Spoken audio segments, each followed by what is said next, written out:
A ver, vamos a tratar varios temas ahora con Maxi, con Ernesto y con Romina, pero uno justamente tiene que ver con esto y lo presento de este modo. A veces nos sentimos culpables en Argentina de que nos interese el país. Es raro, ¿no? Decimos, ¿no será demasiado nacionalista hablar de esto? Para nada. Y de golpe nos preguntamos, ¿cuánta gente extranjera hay acá estudiando en las facultades gratuitamente o atendiéndose en los hospitales?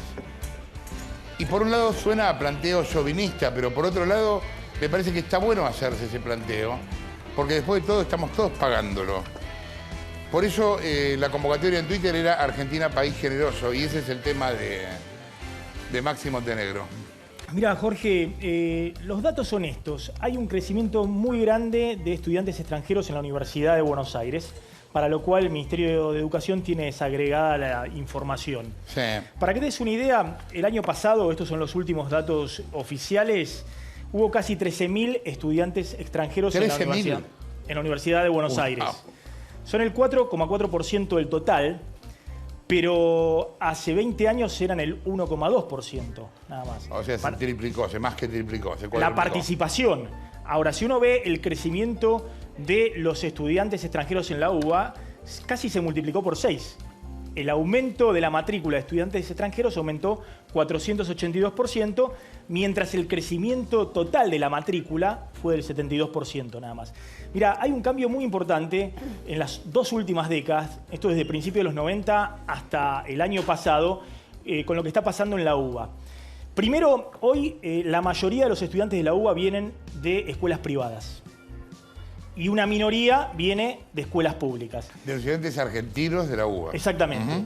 Pero esto se da muy groseramente en los últimos años, cuando de cada 100 estudiantes que crece la matrícula de la UBA, 80 vienen de escuelas privadas, 5 son extranjeros y solo 15 vienen de escuelas públicas. Entonces, acá se hace todo un planteo. ¿Es el 80% lo que crece o el 80% del total?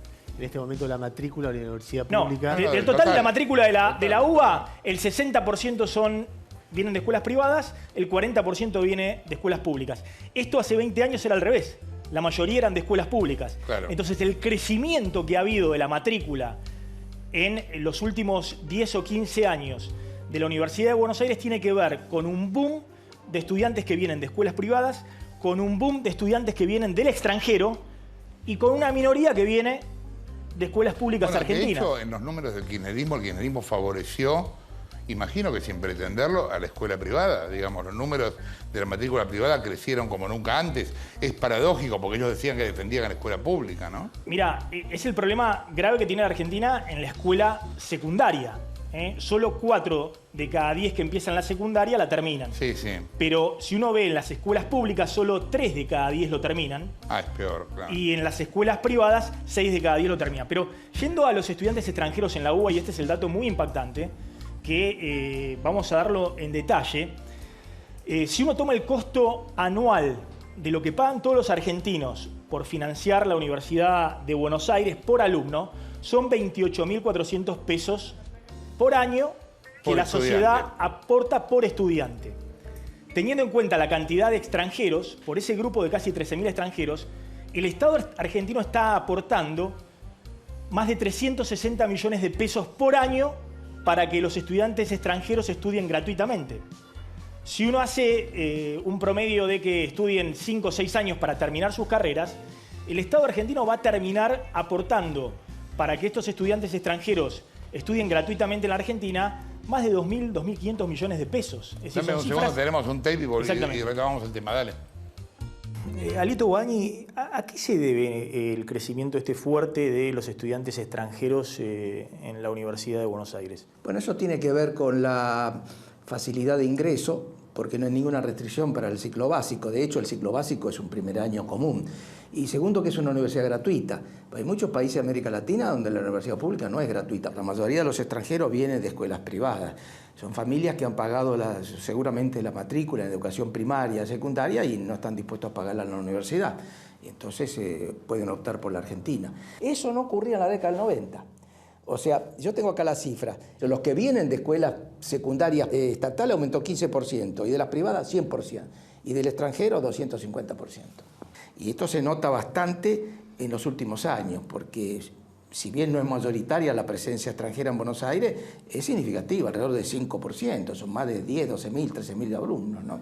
Eso a un costo promedio de $2.000 por alumno, que es el costo de la Universidad de Buenos Aires, según los estudios que usted tiene, está hablando de unos 400 millones de pesos por año que el Estado argentino paga para que estudien gratis estudiantes extranjeros.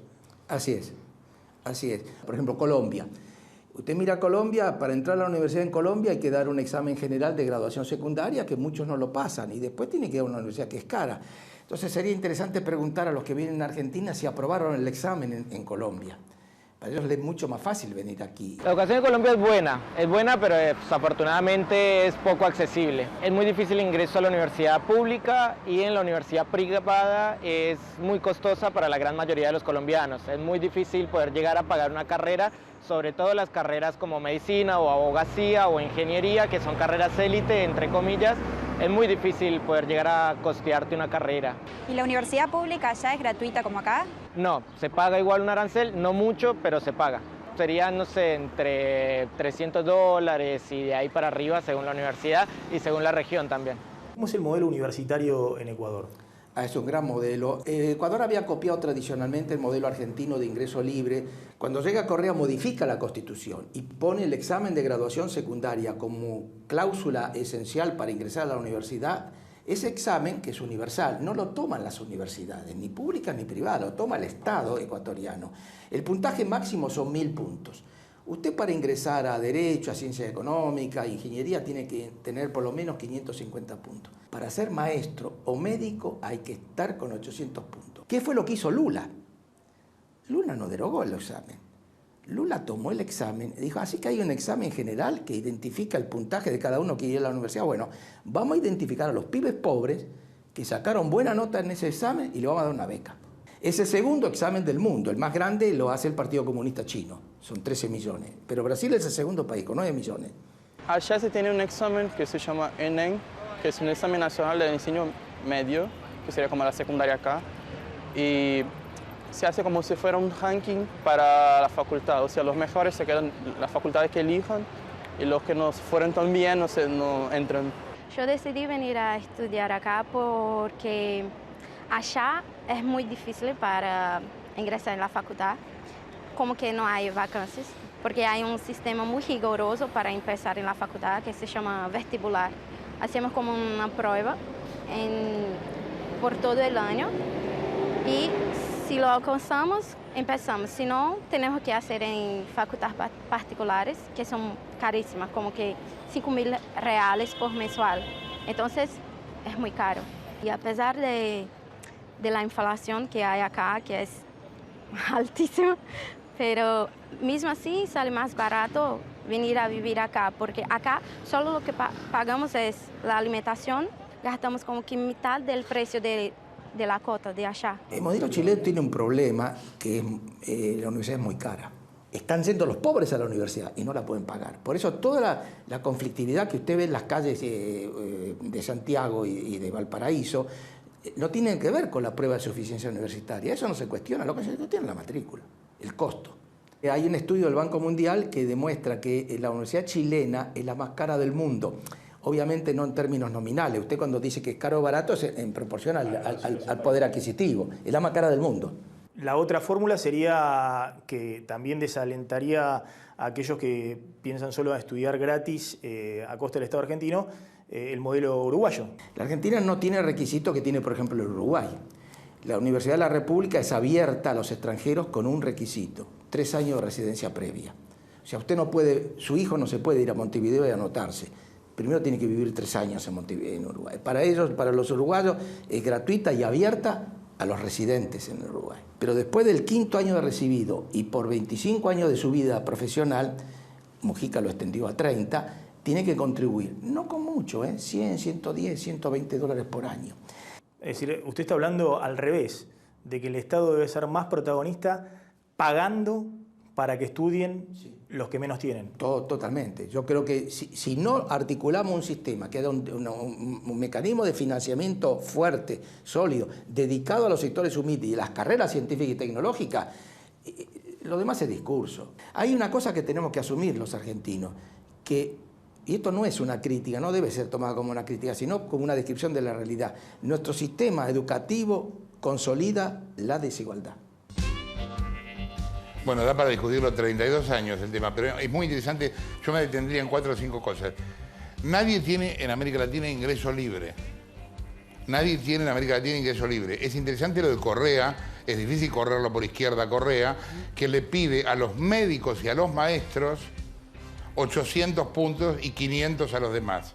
Para ser médico, para ser maestro, tenés muchísima más exigencia. Y una cosa que decía recién Guadagni respecto a Uruguay. Todos los profesionales aportan a la facultad durante 30 años. $150 por año. Exactamente. Me parece, Jorge, que hay dos discusiones. Una es si es arancelada o no la universidad. Dejemos de lado el modelo chileno. En el resto de las universidades, estamos hablando de Brasil, de Ecuador, de Uruguay, es pública y gratuita. Pero hay un examen de selección. Bueno, el vestibular que decía la chica brasilera, el examen que se da al final del secundario en Brasil lo dan en los estadios. Claro. Va tanta gente, imagínate, Claro. el estadio de River un día se llena de pibes del secundario y dan el vestibular. Y el ¿no? Estado es muy protagonista a través de, como vos decías, el caso uruguayo es el mejor en este aspecto, pero es muy protagonista becando a los estudiantes de menores recursos para que efectivamente puedan llegar a la universidad y después puedan recibirse en la universidad. Hoy la Argentina tiene la menor tasa de graduados de Latinoamérica. Es decir, cada 100 que entran a la universidad se reciben 23. En Brasil se reciben 50. En Chile se reciben 60. En Francia se reciben 70 de cada 100 que entran. Pero además, los que se reciben, apenas 2 de cada 100 vienen de sectores de bajos recursos. Sí, claro. Entonces, sí, claro. Lo que hay es que cambiar todavía este modelo. Digamos, lo que hay que conseguir es que Argentina tenga muchos más graduados de los que hay. No estudiantes universitarios que pululan y que no terminan graduándose y terminan desertando, sino que haya muchos más graduados y que sobre todo esos graduados sean chicos que vienen de condición humilde, es decir, que necesitan la ayuda económica del Estado para que le pueda dar becas y puedan cubrir toda su carrera universitaria. A mí me parece que de todos los datos que dio Maxi, que son todos muy interesantes, lo que dijo Guadagni, a mí lo que más me impacta es el dato de cuántos chicos que estudian en escuelas secundarias privadas terminan estudiando en la universidad gratis. Es decir, hay padres que pagaron durante 5 años una matrícula para la educación secundaria privada de ponerle 5 lucas, 7 lucas, 10 lucas, 15 lucas en algunos casos, y el Estado no les puede cobrar ni 500 mangos para estudiar en la universidad.